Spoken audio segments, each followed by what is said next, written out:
बिस्मिल्लाहिर्रहमानिर्रहीम। अस्सलाम वालेकुम नाज़रीन, मैं तारिक इस्माइल सागर आपकी खिदमत में हाज़िर हूँ।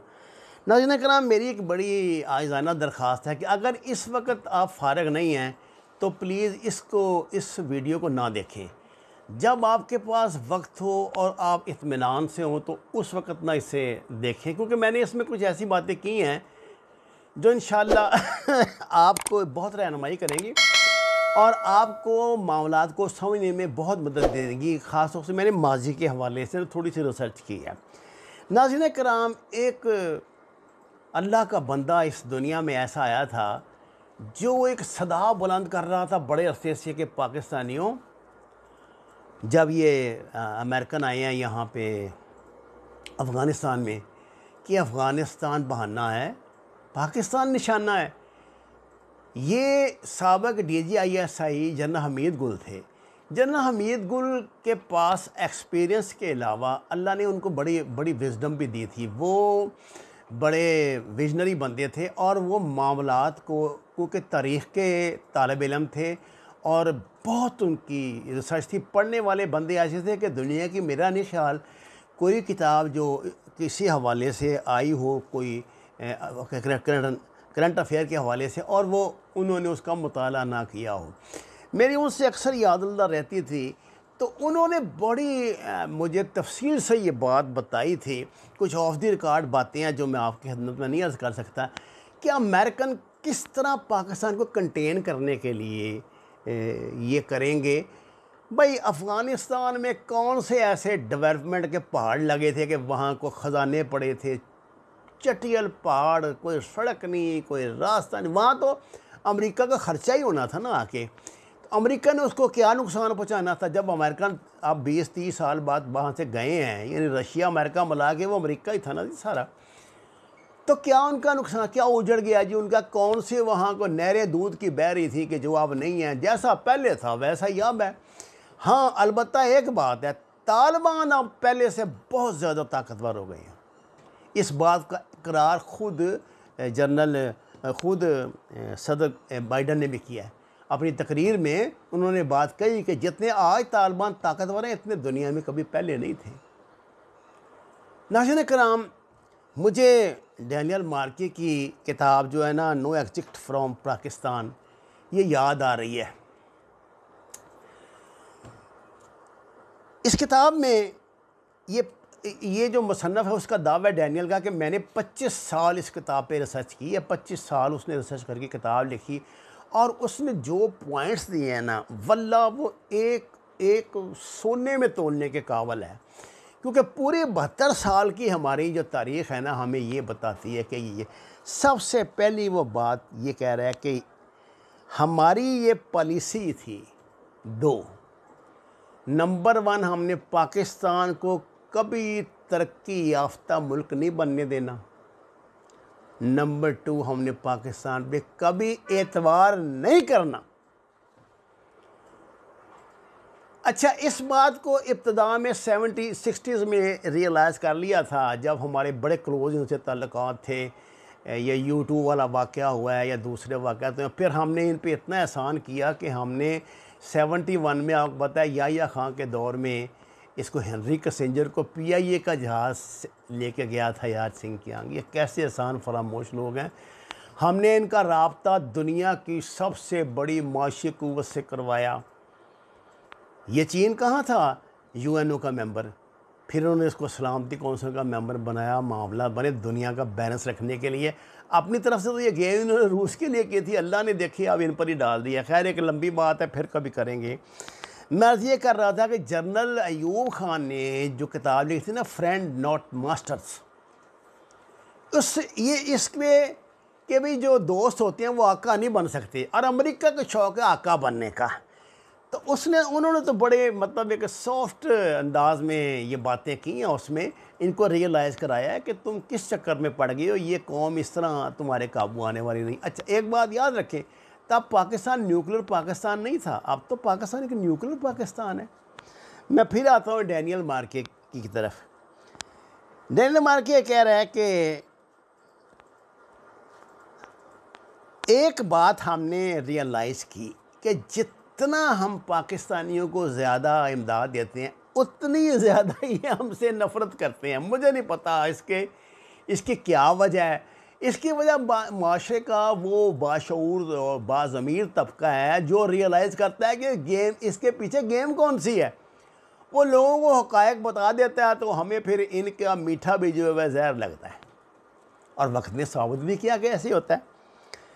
नाज़रीन कराम, दूसरी जो बात डैनियल मार्के कहता है, वह कहता है कि ये दुनिया का करीबन अमेरिका के बाद सबसे बड़ा न्यूक्लियर प्रोग्राम है पाकिस्तान का। इस पर नज़र रखने के लिए ज़रूरी है कि हम पाकिस्तान से चिपक कर रहें।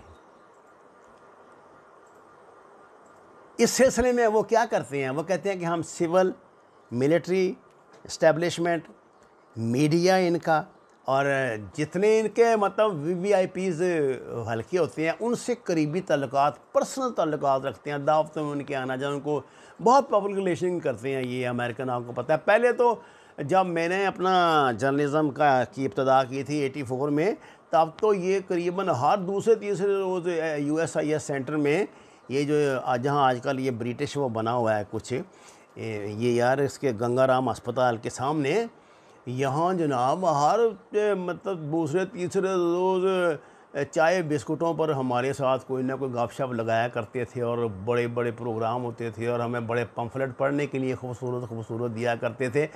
उन दिनों में तो जर्नलिस्ट को वीज़ा भी बड़ी आसानी से मिल जाता था। एनी हाउ, सब वो कहता है कि दूसरी जो बड़ी वजह यह है कि पाकिस्तान के चाइना से बड़े करीबी ताल्लुकात हैं। चाइना के ना सिर्फ मिलिट्री से, चाइना की सिविल ब्यूरोक्रेसी से भी पाकिस्तान के बहुत करीबी ताल्लुकात हैं, और हमारे लिए बड़ा ही ज़रूरी है कि हम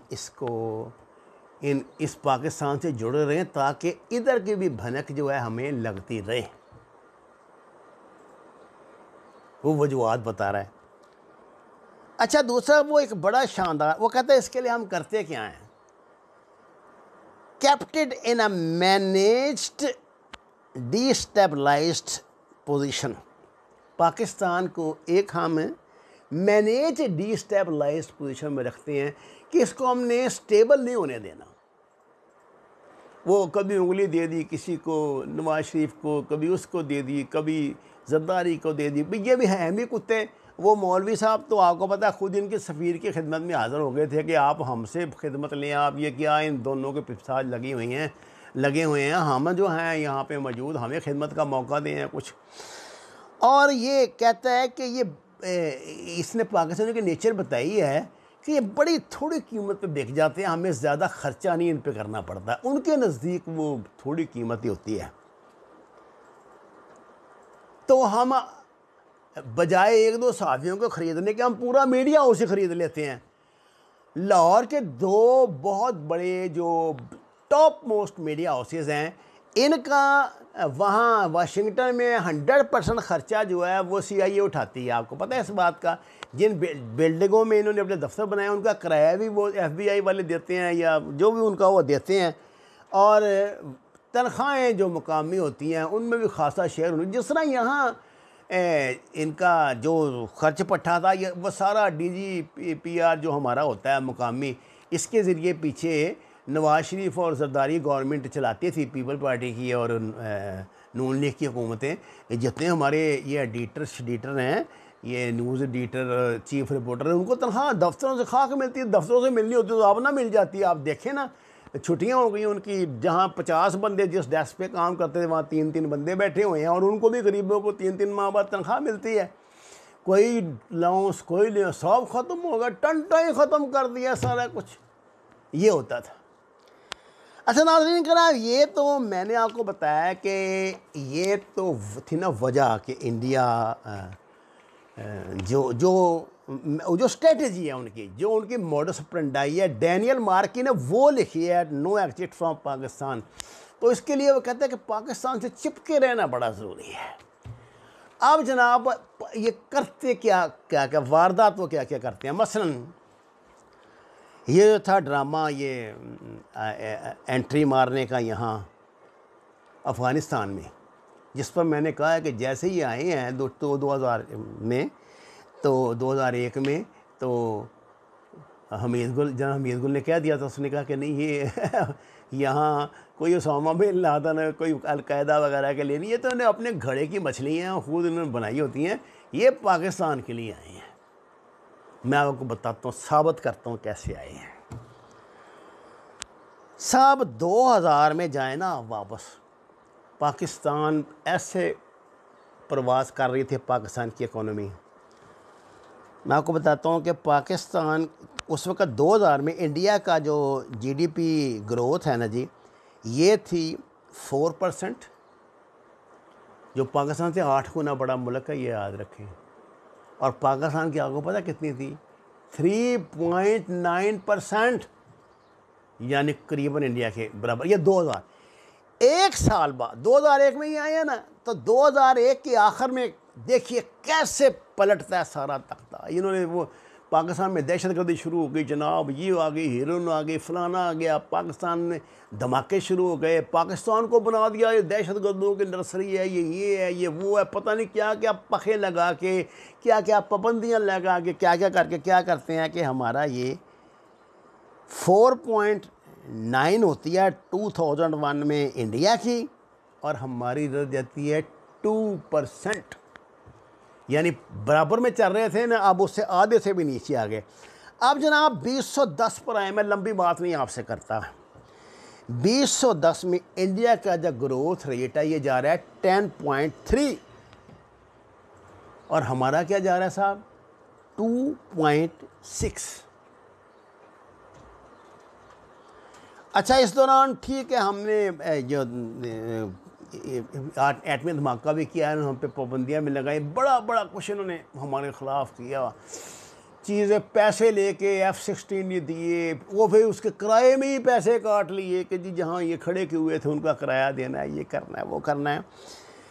मैं एक और बात आपको बताता हूँ कि 2000 में जनाब वाला इनका जो टोटल आउटपुट है ना हमारा, ये इंडिया का है 476 अरब डॉलर, और हमारा क्या है 80 अरब डॉलर। अब देखें कि हम 2000 में जीडीपी में कहाँ जा रहे थे, वो उनकी 4% थी, हमारी 3.9 थी। अब कहाँ आ गए हैं? उनका 476 अरब डॉलर है जीडीपी का जो टोटल आउटपुट है, हमारा है 80 अरब डॉलर। 10 साल बाद यानी 2010 में सब 2010 में इंडिया का जो जीडीपी टोटल आउटपुट है ये है 1710 अरब डॉलर, और हमारा कितना है? 176 अरब डॉलर।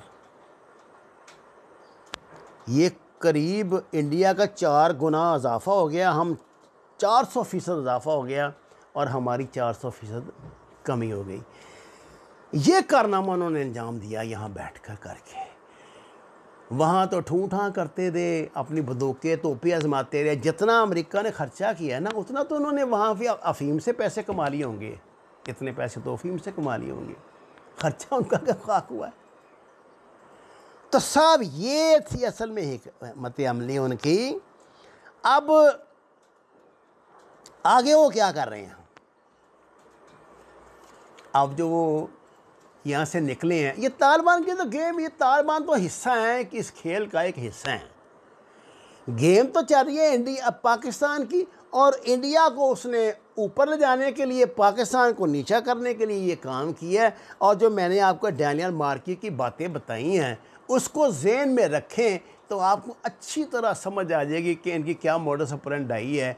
ये हमारे साथ दोस्ती के नाम पे क्या क्या करते हैं, और इनकी दोस्ती क्या है, ये तो वो कहते हैं ना, ये घोड़े की दलत्ती है, इसकी अगाड़ी भी बुरी और पछाड़ी भी बुरी। अफसोस, छोटे छोटे पैटी मफादात के लिए कुत्तों की तरह बिकने वाले हमारे गंदे गलीज सियासतदान, इन्होंने पाकिस्तान का बेड़ा गर्क कर दिया। आप अंदाज़ा करें, इनकी हवस इक़्तिदार मुलाज़ा फरमाएँ कि अमरीकनों को खुश करने के लिए, अभी ये वो गया हुआ है इसका जरदारी का बेटा, आपको पता है थोड़ा सा 3-4 माह पहले इसने नवाज शरीफ ने क्या वो तफरला वो तोल दिया था, मेरा ख्याल ये 1998 में खोस्त में जो इन्होंने जो वो फेंके थे ना अपने क्रूज़ मिज़ल्स 670 क्रूज़ मिज़ल फेंके थे, 2 उनमें से नकारा हो गया। एक गिर गया था हमारे खारान के पास, एक और शायद बलूचिस्तान में गिरा था। पाकिस्तान ने जो बाबर नाम का क्रूज़ मिज़ल बनाया है ना, पाकिस्तान का 3 मरतबा रहने वाला वज़ीर आज़म कह रहा है कि जी ये अमेरिका का वो जो 2 गिरे थे ना, वो चोरी करके हमने बनाए थे।